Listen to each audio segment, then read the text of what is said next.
chân khổ cái bự kỳ mơ cơ gây an như gì nhân sang ở cụ kề na thân thế sống sĩ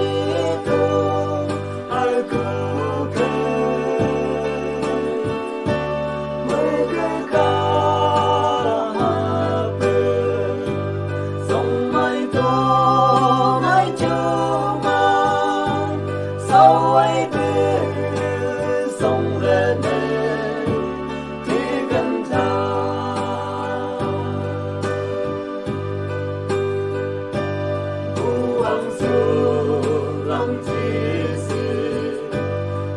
vân thâu trong xây thờ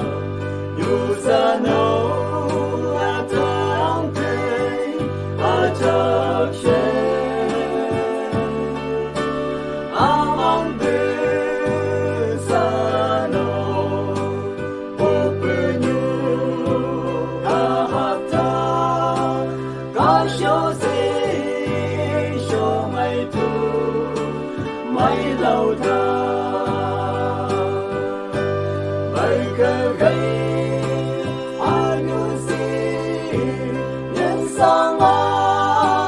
ở cụ kề na thân thế sống sĩ tu ở cụ kề mơ cơ ca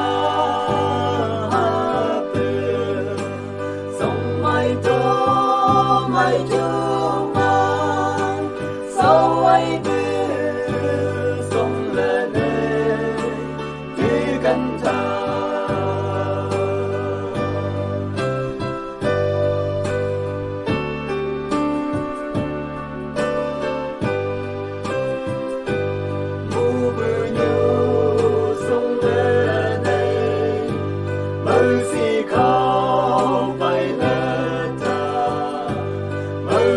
cha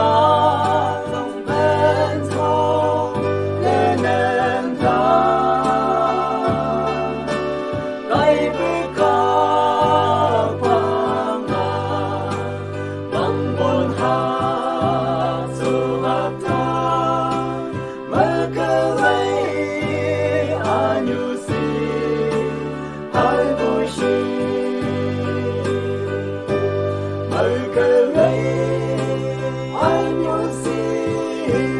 nhân sang ở cụ kề na thân về